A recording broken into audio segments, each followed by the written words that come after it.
am inside you. Every day, don't stop those tears from falling down. This is who I am inside. This is who I am. I'm not gonna hide. And the greatest gift we'll ever have is by far to stand in the light and be loved as we are. Stand in the light and be loved as we are.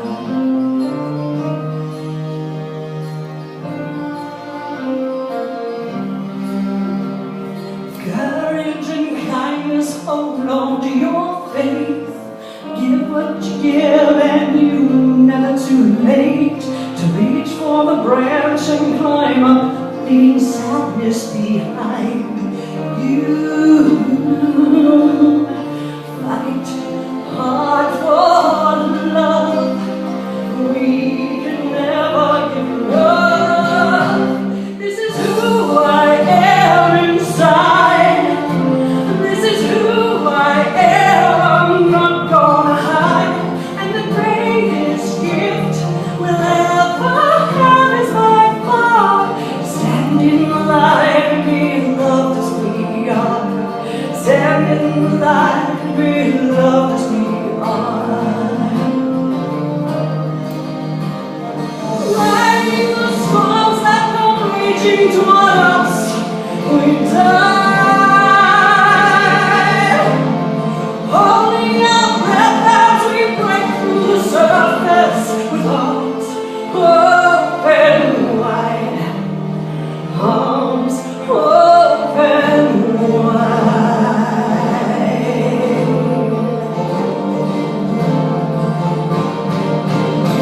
This is who I am inside. This is who I am. I'm not gonna hide. And the greatest gift we'll ever have is by far stand in the light and be seen as we are. Stand in the light and be loved as we are.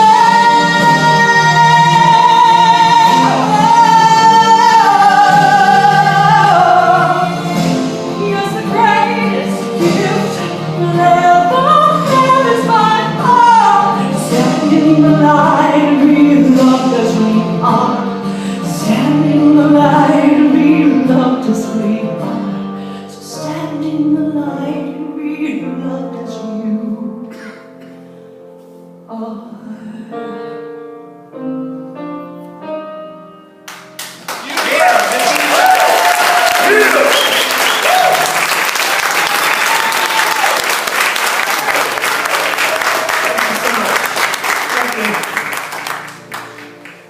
Good morning, everyone. Good morning. My name is Barbara Yockel, and I'm a licensed practitioner here at the center. And today it is my honor to present the reading. And so the reading comes from 365 Science of Mind by Ernest Holmes. It is the January 30th writing. We should always keep in mind that we are beneficiaries of life. We do not put the chicken in the egg, nor do we put the oak tree in its acorn. Rather, we take them out.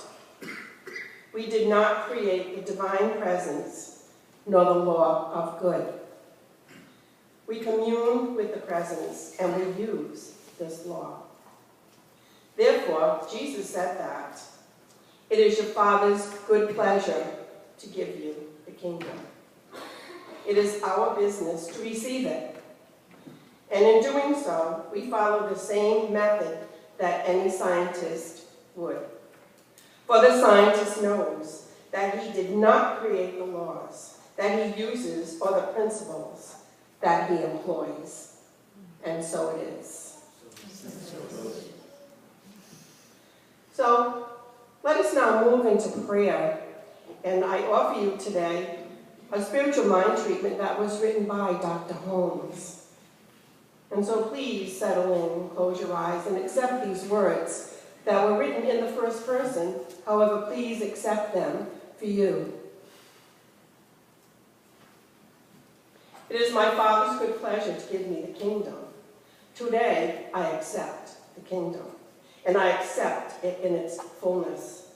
Because of it, the day contains joy, happiness, and is filled with peace. Running through it all is the silent power of spiritual wisdom and love. Harmoniously and happily governing my thoughts, decisions, and acceptances, so that everything I do is done with ease. I lay all weariness aside and accept the life-giving, invigorating, dynamic activity of the Spirit, knowing that it vitalizes every organ of my body. It flows with power and strength and purpose through everything that I do.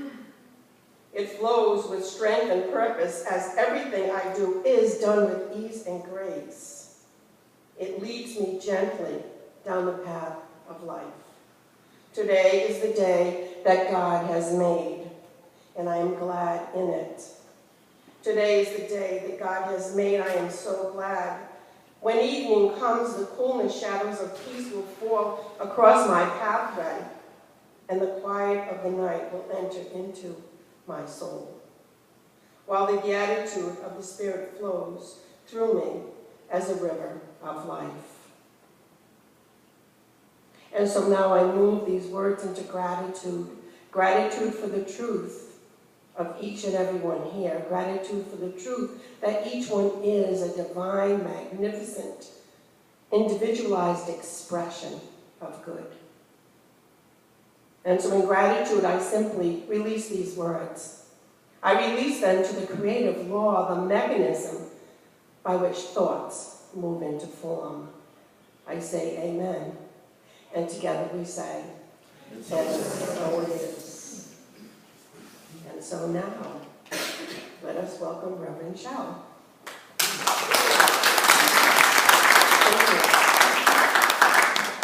Morning. Morning. There is a great, oh shoot, I can't read it from here. There's a great saying on there. Have the life you want by being present to the life you have. That's what it says.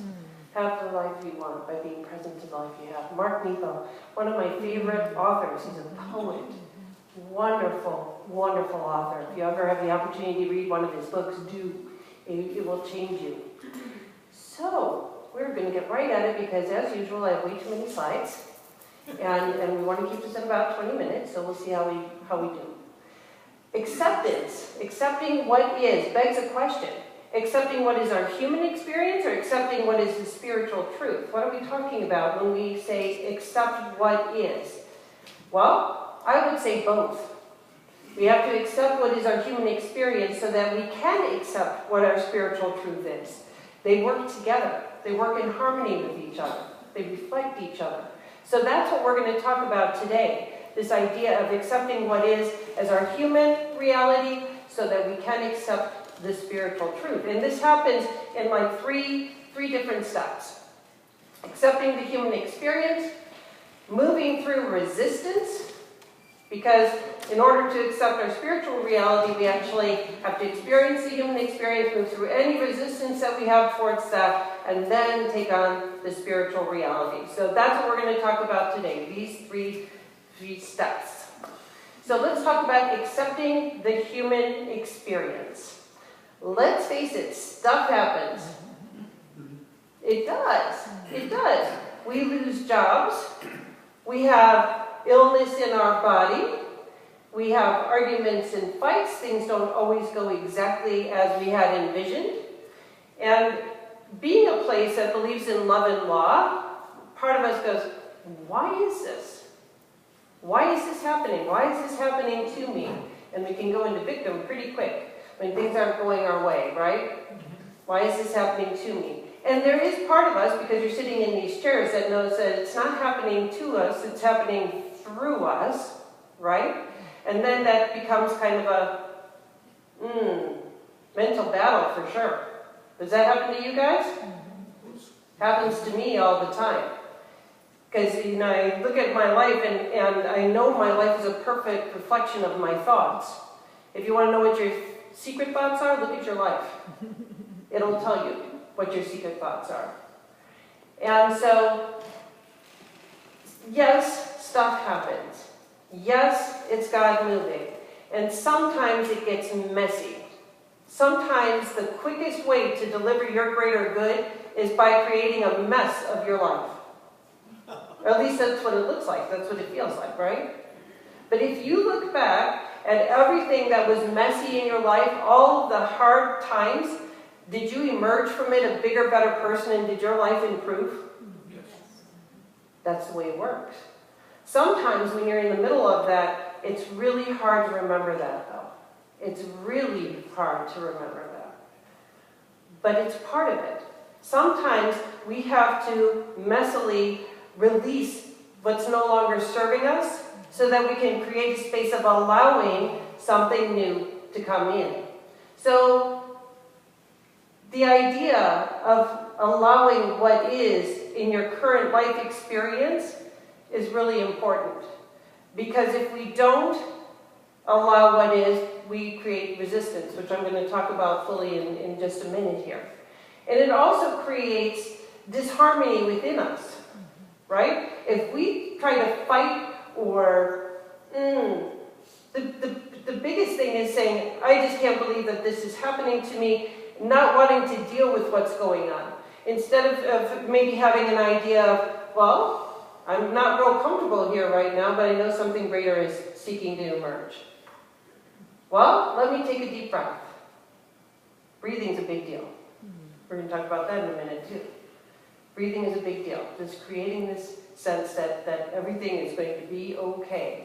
Debbie Ford puts it this way. When you invoke the agent of change called acceptance, you must accept all that you are, all that you've been, and all that you will be in the future. So what does she call acceptance? An agent of change. Acceptance is vital for change to happen. We have to accept things as they are so that change can happen. Does this make sense to you guys? Yes. We do. And that doesn't mean that we lay down and we, necessarily stay in a situation that is uncomfortable for us, but discomfort is part of the change process, so we have to accept the discomfort in the change process. Does this make sense? It's kind of weird, isn't it? Because acceptance feels stationary, but it's not. It's motion. It's a movement. Acceptance is movement. And that's kind of weird, because it doesn't feel that way. Acceptance feels static, but it's not. It's not passive at all. It's the agent of change. I love the way that Debbie Ford put that. So last week, Reverend David did a beautiful talk on compassion. Where does compassion fit into all of this? Compassion is one of our themes this month. Where does it fit into this idea of acceptance? One of the hardest things that we as humans have to do is watch other people go through rough times. Isn't that hard? It's almost harder to watch, especially children, or even young adults. My nieces and nephews are in their 30s, and it's so hard to watch them learn life lessons. It's part of it. I did it, parents did it, everybody has to go through that stuff, and it's really hard.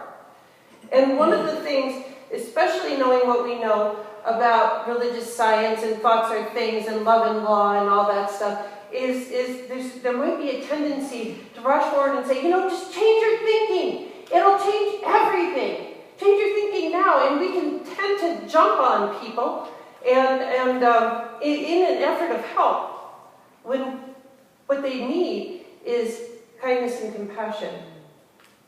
What they need is somebody to listen. And that doesn't mean you'll reinforce the victim thing, but a lot of times you just need to get the story out. We talked about this a few weeks ago, remember? Sometimes you just need to get the story out so that you can hear yourself say it and go, oh, that's really stinking thinking. I got to change my mind about this. Compassion comes in so that we can be supportive of people that might be going through a hard time and might not be in acceptance yet. To help them to get to a place of acceptance about that. Compassion is a vehicle towards that. Does this make sense? Okay. So, accepting what is. It is what it is. and you are moving forward. Trust that. Trust that you are always moving forward. Know that. That's what faith looks like, by the way.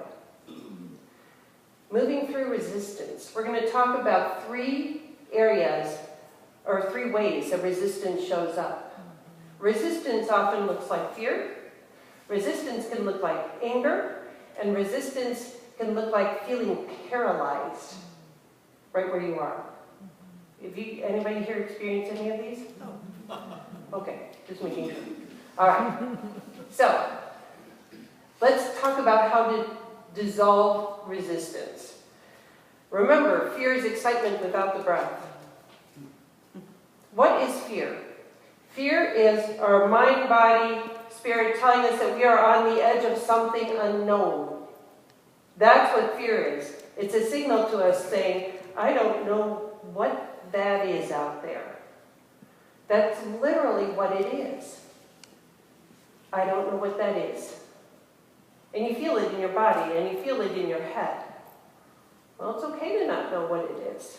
Sometimes stepping into our greater yet to be requires going somewhere or doing something that we have never done before. That's okay. That's good, in fact. So one of the ways that we can dissolve fear is to remember to breathe. Think about it. When you're afraid, and I'm afraid, everything tenses up, and we hold our breath. And shaking starts and everything. We were doing this on Wednesday.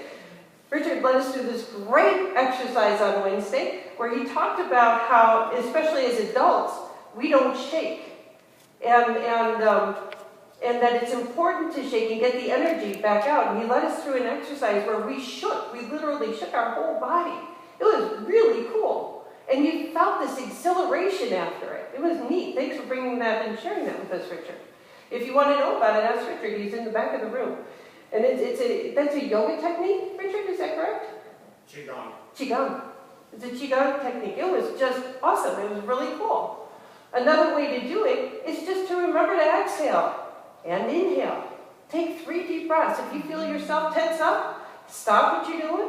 Put down your pencil, pen, mouse, whatever. Take a deep breath. Just breathe in, breathe out.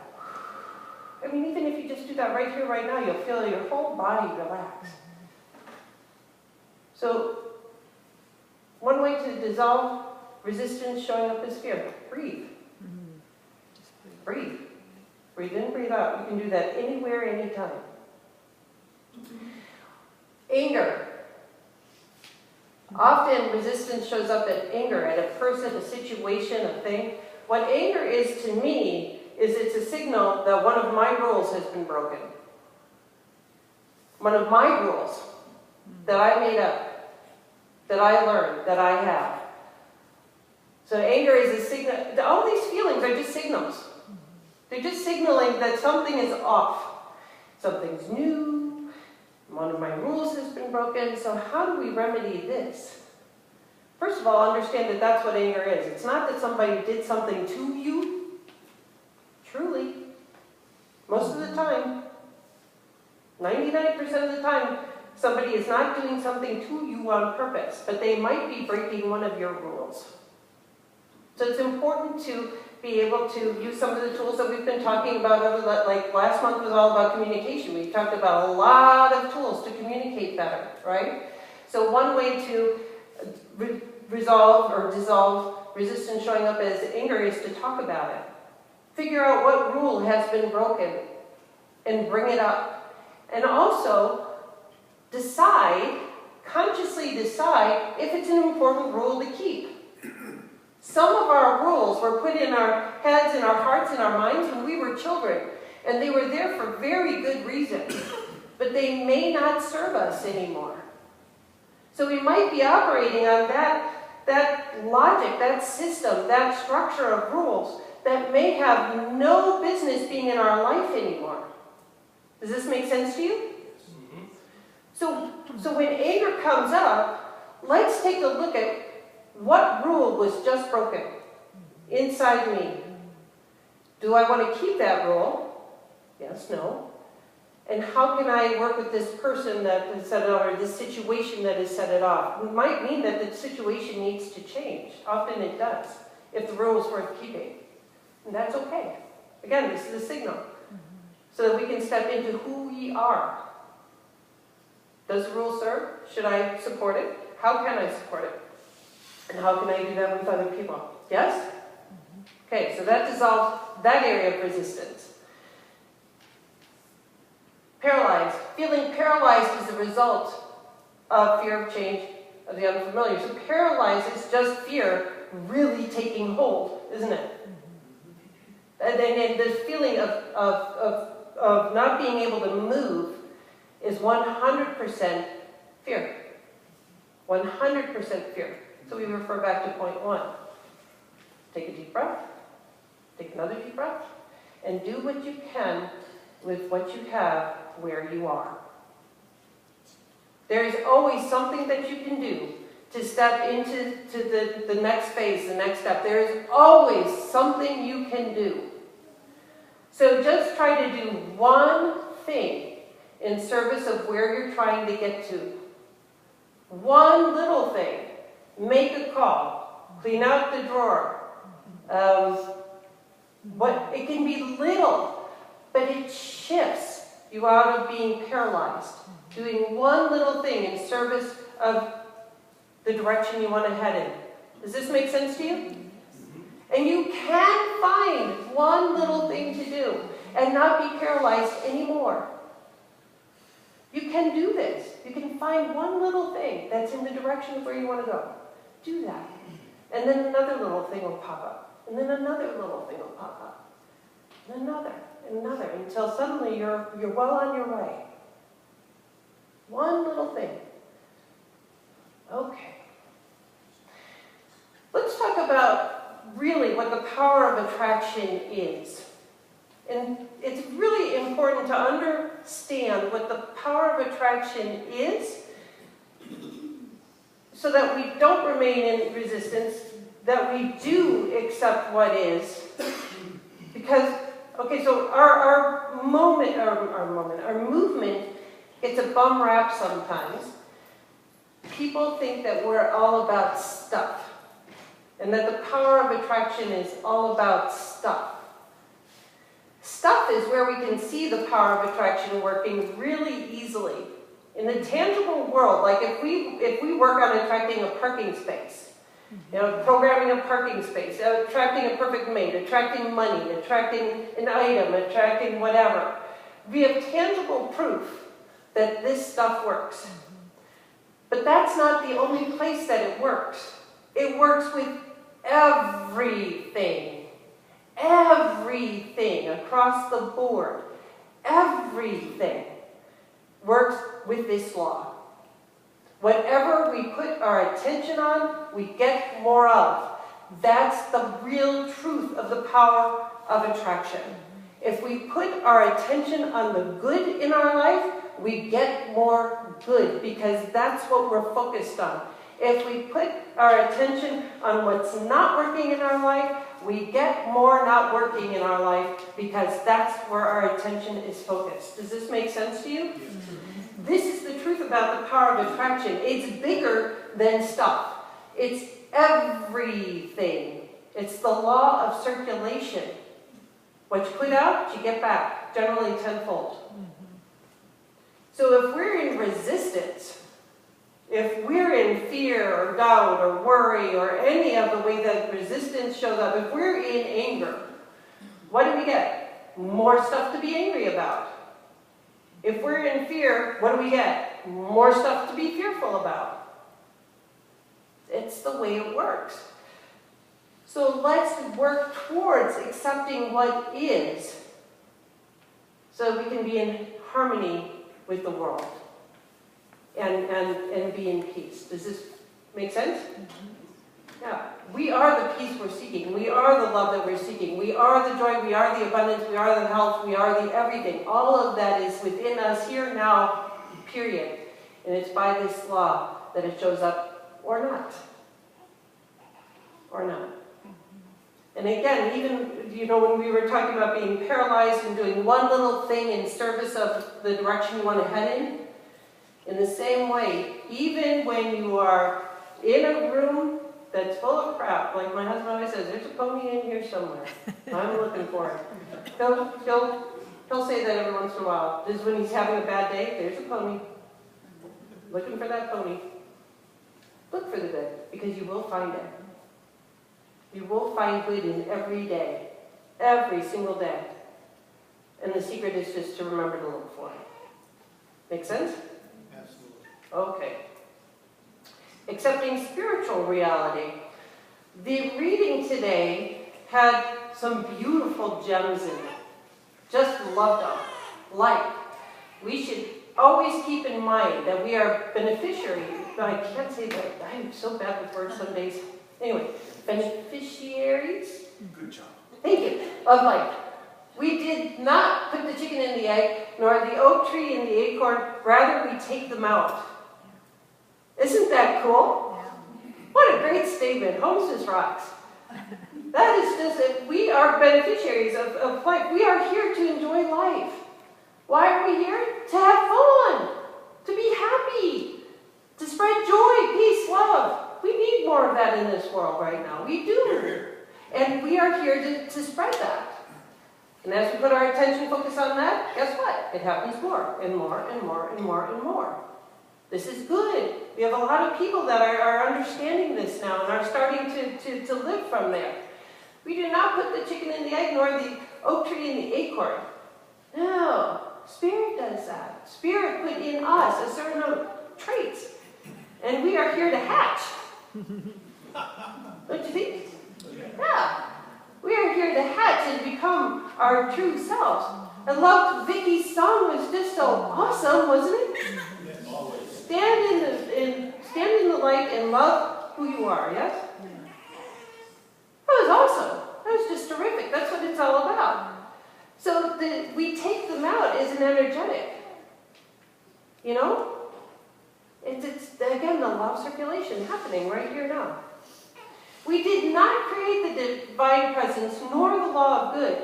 We commune with this presence and we use this law. We commune with the presence. We didn't create divine presence. Divine presence created us out of itself. We are made up of God's stuff. That means that we have all the traits of this thing called God. It's bigger than we are, but we do carry its traits. In the same way that a drop of the ocean carries all the traits of the ocean. That's what we are in God. We're a drop of God's stuff right here. So we co-create. We commune with this presence. If we're paying attention, we commune with this presence. And what does that look like? That looks like beingness. A way of accepting who we are, where we are, as we are. That is communing with the presence to me. To experience inner peace, when we're at inner peace, we are communing with the presence. That's what it looks like. It's peaceful. It's loving. It's wonderful. And we did not create the law of good, but we use the law all the time. And as we've learned here today, we can use it to serve us and to move forward, or we can use it to block us. Where are we putting our attention? Yes? Yes. One last quote. Acceptance looks like a passive state, but in reality it brings something entirely new into this world. Acceptance looks like a passive state, but in reality it brings something entirely new into this world. Isn't that awesome? It brings us, it brings our life, it brings something new as our life experience into the world. That peace, a subtle energy, vibration, is consciousness. So what is he saying? That's God. That's God coming into this world by means of each and every one of us. That's what a space of allowing is. A space of allowing creates the place, the space, the vehicle through which God can come and use us and be here now. Yes? Yes. You guys are so quiet today. Jeepers, you're freaking me out. All right. Well, I am complete, so I invite you to take this into prayer with me.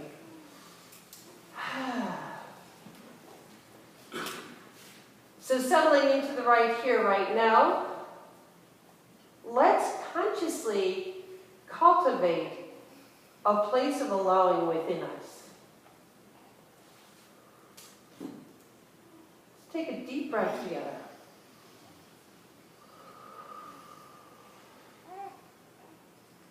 And feeling all that no longer serves us in our mind, in our body, in our spirit, just fall into the no-thingness where it belongs.